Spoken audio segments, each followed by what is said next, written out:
Well, hello, it is me, MIDI-Nerd, and I'm back for another part of the DBZ Budokai 1 commentary. Today, we're going to be doing the Frieza Saga. The first half of it because, well, it is a very, very long storyline, and, well, yeah.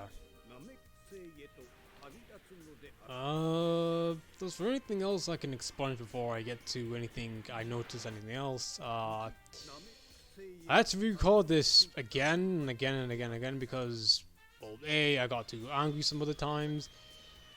It was taking too long to explain my points, / didn't really get to talk enough about the game. And I realized I have to fucking pay for a video pad editor now because, yeah. You gotta pay for things if you want to use certain video editors because that's fucking annoying. Thankfully, OpenShot isn't like that. But it's still a inferior one, and I went past the fucking talking point I wanted to make. People claim Goku's an idiot because apparently reasons that people can't actually fucking list and take out of context. Because, yeah, I'm pretty sure if Goku was that stupid, he wouldn't have told Dr. Brief to make him a spaceship that he can go into and, well, go to Namek in. Which that spaceship that he asked him to make is also built from the remains of his Saiyan pod that he came in when he was a baby. And he also told him to put a gravity training thing in there so that he can actually prepare to fight any of the bad guys that are on Namek. Because, well, Vegeta's on that planet, and so is Frieza, the new enemy, and his various underlings, and yeah, it's not a good fucking time for Gohan, Krillin, and Bulma. And also, I really like how they decided to adapt the training sequences from the show and anime. I do kind of okay, to be honest, I actually prefer it in Infinite World because, I mean, yeah, the whole minigames thing is kind of stupid, but I mean, at least you're still training inside the well, it's a more accurate representation of what the training looks like, because this didn't fucking happen. Goku did not fucking fight against a ghost Vegeta. And, yeah, although I will say this does do at least a decent job at, no, not decent, a good job of teaching you some other mechanics that you might have not have gotten the hang of just yet. And honestly, I think it does a good job of that.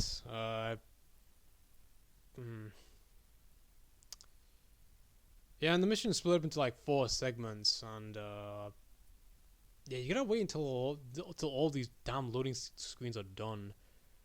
And also, yeah, you can actually if you're on the loading screen, you can actually move the analog stick and make the other thing, the radar thing, move.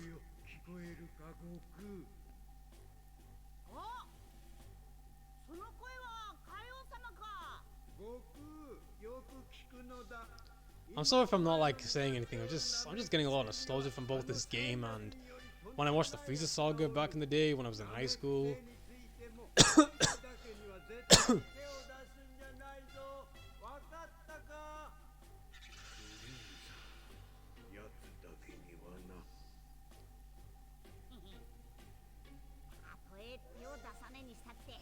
One thing I gotta say is I do actually like Goku's model here in this game. Not everyone's model is that great in the game, to be honest, but I think Goku's one of the few decently good ones. It also makes his hair more. They added an extra lock of hair to him on his head to make the just so it can make the his hair make more sense in 3D. But also to get back to the gameplay, if you press and hold the R1 button, you can actually do these clashes. If both players actually clash together, you get to do these fast-paced minigame type things where you just rotate the analog sticks really fast, which is a pretty cool way of recreating of a it's pretty unique way of a pretty cool way to recreate the what is it, the constant. What is it called? When characters just start punching each other really fast and shit, and like no one's actually if you've seen the show and know what I'm talking about, you get what I'm trying to say. You want characters just duke it out and no one's actually... I'm explaining it terribly, but yeah, if you just don't do it, you can actually use this clash attack thing as well, just as a regular attack, for lack of a better word. Explaining, I mean. This is terrible commentary. But yeah, if it's only one player that does it, it'll just send them flying away or down to the ground. But yeah. Is there anything else to talk about? I'm trying to think.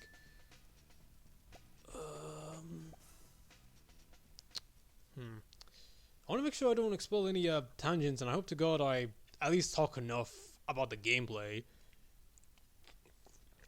And also be more positive, because I don't want this commentary ended up like the Sonic 06 commentary, and I don't want this ending up like the last time I got fucking miserable and sad. And I think this is the final one. I believe. Yeah, it is the last one. You'll soon be on Namek, which is pretty neat. I'm kind of sad they didn't do any missions where you actually no, wait, why the fuck would they have a mission where they would have Goku trying to fix the spaceship when there was a dent in it and the gravity storm, which is anime filler. An actually good anime filler, because not all anime filler is terrible.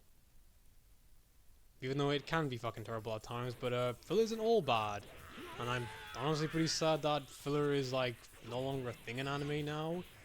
Which, I mean, it makes sense. I mean, like, given how like anime studios are now allowed to like give episodes more consistently good animation and stuff. And since anime nowadays is more seasonal, what really is the point of doing filler episodes? Or just having filler scenes that take place in between canon scenes? Which I guess makes sense, but like, it does make up, well, how to put this? It adds a bit of variety to the adaptation, and also makes it just it also just makes certain you know, it just, how do I put this? It makes it just makes it more, I don't know, it makes the next story more exciting to get to, because now you're having to go through you know, this little mini adventure, and you're just like, oh man, this was a good story, but like, man, I can't wait for the next one. And oh, we're getting a little side dish. Oh, that's neat. Like, like, I know a lot of people don't like the Garlic Jr. filler arc, which I can understand, as it was a bit too long. Did it need to be? I think it should have just been 5 episodes. But on a recent rewatch earlier this year, I actually came to like it a lot. Not just because, you know, I'm a big horror enthusiast, and if you know me, I literally love the genre to death. And yeah, but also because I do generally think Garlic Jr. is a really cool villain. I really like his motivation, and I also like his backstory too. And I'm trying to think, what else do I like about him? Can't remember. But I also like how he's he also has the ability to become a super mega buff Giga Chad. He also, unironically, like, I don't know why, but for some reason Garlic Jr. literally looks like Pilaf. Except Garlic Jr. is Pilaf, except if he was actually a good villain and also a Giga Chad. Because he can actually turn into a giant buff version of himself. He's also voiced by Akira Kamiya, the voice actor for Kenshiro from Hokuto no Ken. And that's just fucking awesome. He also played as Ryoma in the 70s Get to Robo anime. I know, man, this, again, nostalgia. Good god. These cutscenes haven't aged the best. You can clearly tell they're dated back to today's standards, but the fucking music and the acting, man.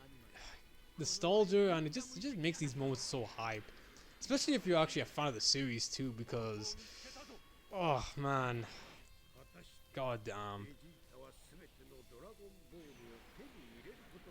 And here I would say I want to rewatch the series, but I am rewatching Frieza and Cell because certain reasons why. And also, well, one of them was because I rewatched the Buu Saga, without the need of watching the dubs, and let's just say it felt great again just watching the series on its own without having to worry about the fucking dub.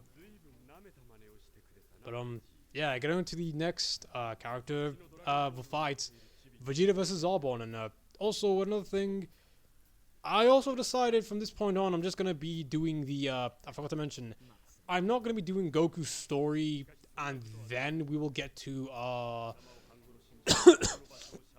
the other parts of the story much later because, well, that would just be kind of I don't really want to jump backwards and forwards between stories, and to be honest, I didn't really feel like doing a whole new game, so I decided to boot up an old save file I'd had and just go play the missions through there. Played in chronological order. But yeah, this is Zarbon, the guy who is both Beauty and Beast. He's also voiced by what was his name? Sho Hayama? I think that's his name.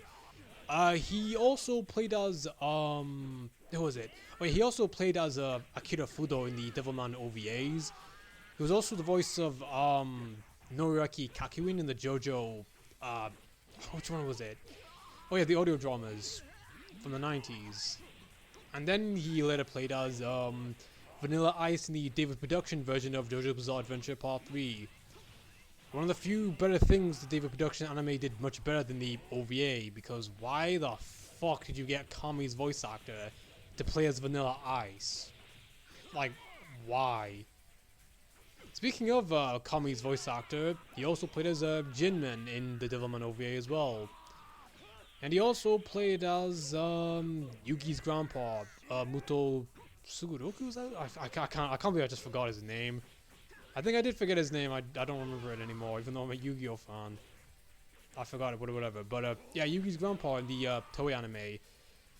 He's also voiced by Kami's voice actor too, which is actually pretty neat how he can go from playing as Piccolo Daimo, an evil bastard, to then playing as the calm and wise Kami, to then playing as Jinmen from the Devilman OVAs, to then playing as Yugi's grandpa, which... This man, he really had a lot of range. As opposed to Christopher Sabat, who has like fuck all range and he literally plays as like half the cast. Well, the male characters that is, and you can barely fucking tell the difference. Because his Kami voice is literally just an old man Sabat, while his Piccolo voice is literally just a gruffer, deeper Sabat voice. And then his Vegeta voice, well, it used to be a shitty impression of Brian Drummond, not Ryan Drummond. And then it turned into a smoker voice, but still sounded different enough back in the old days. But now he just sounds way too deep, like way to the point where he's just way too similar to his Piccolo voice. And yeah, they just there's a reason why I prefer the Japanese voice actors, because at least they actually fucking stand up from each other. And it didn't take until like a really lame re-edit of the series to fix that. A very overhyped re-edit of the series, because people need to stop fucking acting like Kai is the greatest fucking thing ever made, because I mean, in some ways it did improve aspects of DBZ anime, but in other ways it didn't do enough, I feel.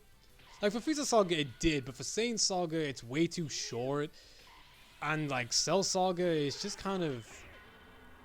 It's watchable, but like it's just kind of boring. It got a bit boring afterwards, honestly, and it doesn't help that the music is like fucked up.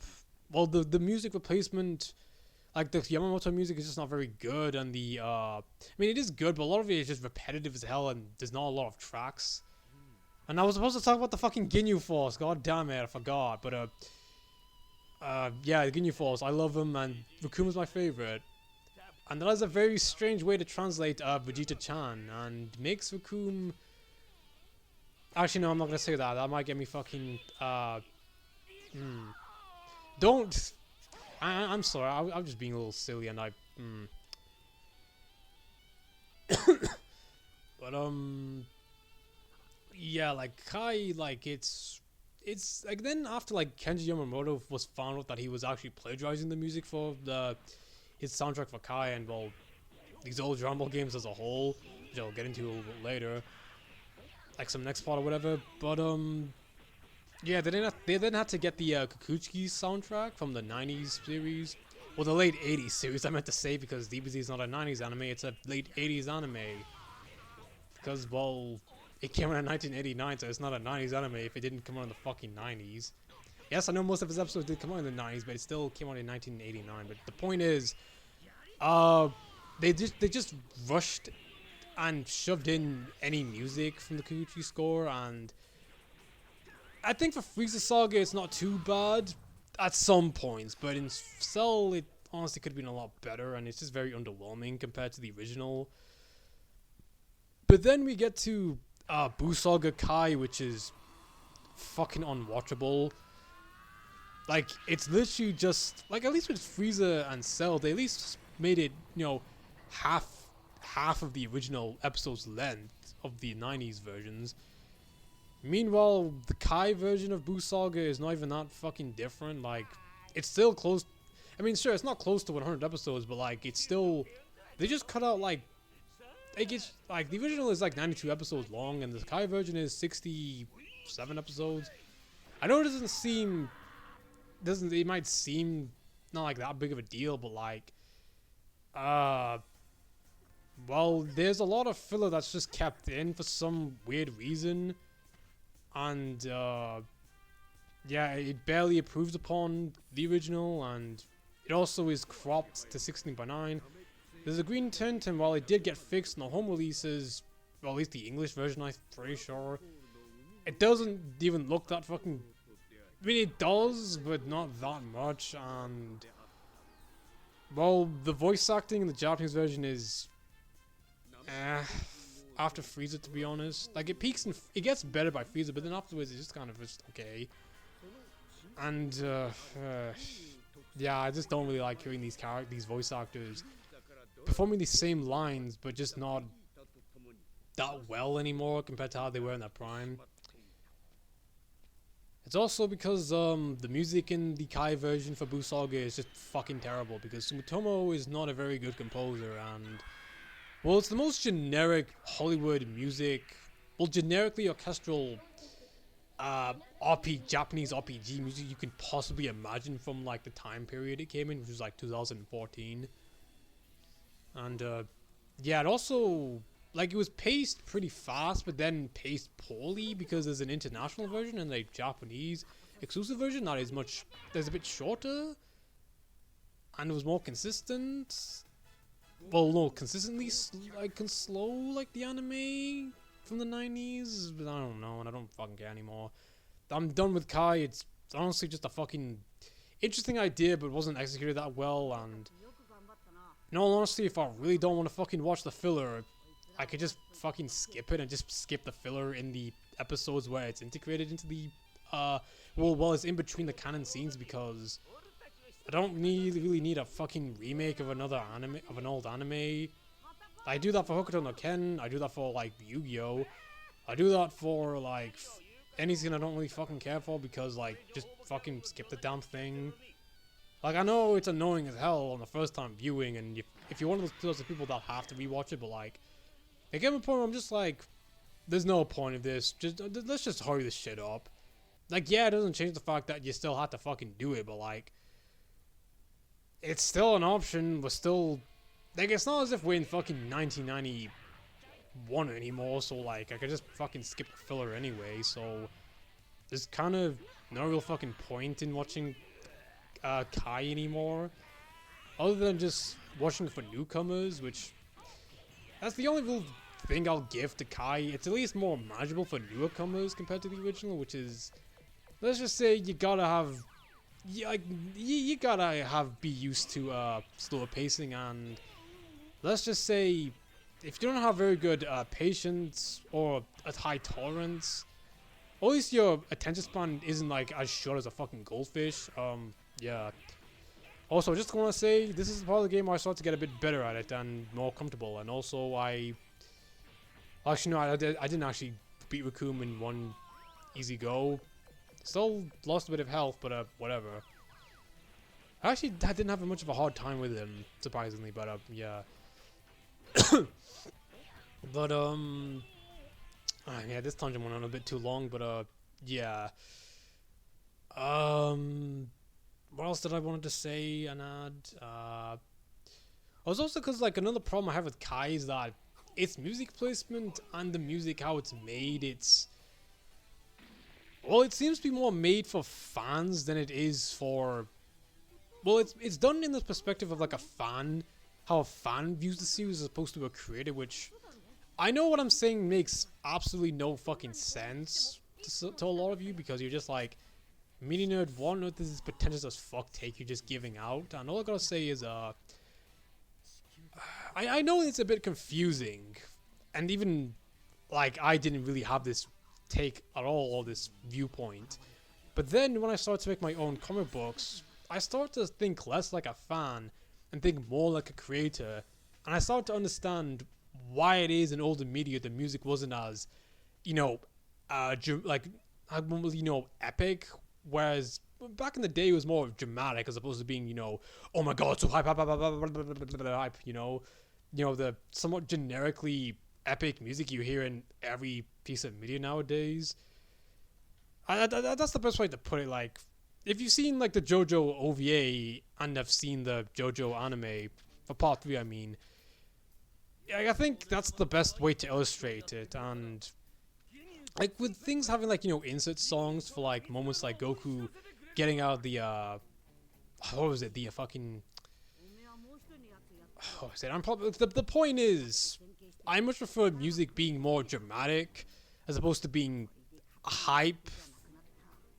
How do I put this? Like, I mean, I do like things being hype, but I like things being epic and hype as a byproduct, not its main appeal. I know I know it sounds kind of pretentious and stupid, but it's just personally how I feel, and I kind of feel as if doing things more dramatically is more epic, because it just makes it more, well, it allows more breathing room to make more creative music, in my opinion, because the Kikuchi score, like, while it isn't, you know, what you might expect, when you really listen to it and watch the show and pay more attention to it and start thinking, I know I sound a bit pretentious, but when you start to analyze the series more and stuff, you start to really just see and pay attention more to the context and pay attention to it, you know, you start to realize that, holy fuck, this music is actually fucking good, and hell, even if you're not fucking analyzing it, you can still think the music is fucking epic, because, I mean, it is. And the music isn't just epic, it's exciting, dramatic, suspenseful, and just, it's other things which I feel as if the Kikuchi score does so well, exceptionally well, and I'm gonna say something that's gonna piss a lot of people off. Kikuchi is the Kikuchi score for Dragon Ball is the only definitive score for the series, because all the others have, as much as I like Kenji Yamamoto, like, I love his work for the games, which is fantastic, and I do think is also very Dragon Ball too. It captures the energy and spirit of the series too, but for Kai, that was the rare exception, and it wasn't, I mean, in some cases it does capture some of that Kikuchi-ness, but not enough, and there wasn't enough tracks and variety in the tracks too. Then there's like the Fail bonus soundtrack, which is just, well, it's carried hard by specific character themes, and everything else is just fucking boring. Then there's the Ocean Dub soundtrack, which is basically just a more darker, more edgier sounding Power Rangers music. I'm not joking, because it was actually made by Saban. I don't remember the name. Shuki Levy. That's the guy who made the soundtrack for Power Rangers and DBZ, the Ocean Dub, which is also done by Funimation, because they were the ones actually writing the fucking script, and they also produced the dub. It was Ocean Studios that actually recorded the dialogue, because Funimation was a fucking new company, and I did not need to swear then, but I'm an idiot, and I'm doing this late at night because I'm a loser. And yeah, I didn't talk enough about the game, but yeah, damn it, I didn't talk enough about the game. Damn it, but at least I did it a bit earlier. What else could I add? Anything else? Oh yeah, there's also the Tokunaga soundtrack for GT. The Japanese one is just fucking overrated. Then there's the GT, the GT replacement score for the dub, which is just so terrible. Then there's the Sumitomo soundtrack, which for the Kai version of Boo Saga, which is just shit. Then there's this music for Super, which there's a few tracks I like the one that sounds like what was it? It sounds. I remember my friend Johnny saying it sounded like a stage from Sonic, but to me it sounded more like it belongs in Crash Bandicoot because of the jungly music instrument, the jungly instrument it uses like that. If you've seen the series, you know what I'm talking about. I'll probably leave a link to it down below in the comments just so you can hear what it sounds like. But yeah. But yeah, I guess I should actually get back to talk about the game. Yeah, you're actually playing as Ginyu inside of. You're playing your Goku in Ginyu's body. I mean, and you're fighting Goku in Ginyu's body. I mean, Ginyu inside of Goku's body. That's a very strange thing, but yeah. Also, I want to tell you a very, very cringe and very stupid what's the word? Pre-notion is the word? I don't think I'm using I don't think that's the word, whatever. But before I'd actually seen this part of the series, I saw a picture of Goku with a scouter, and because I remembered that, oh yeah, Goku was actually a violent child, a violent baby when he came to Earth, until he got hit on the head when he fell into a ravine, a deep one. He lost all of his memories. But then, for some reason, I just assumed that he became evil. He somehow remembered that he was Kakarot and becomes evil, and that's why he's wearing the scouter. But no, that's not the reason. It's because his body got swapped.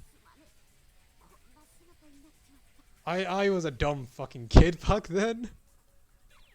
In fact, you want to hear another stupid one? I thought the son part of his name, I thought it actually meant son of Goku. I am not joking about that. That is actually a real thing I thought. And I was a complete dumbass for that. Until I learned that the son part is actually just his surname. And then I learned that in Japanese, in all of Asian countries I mean, your surname actually comes first.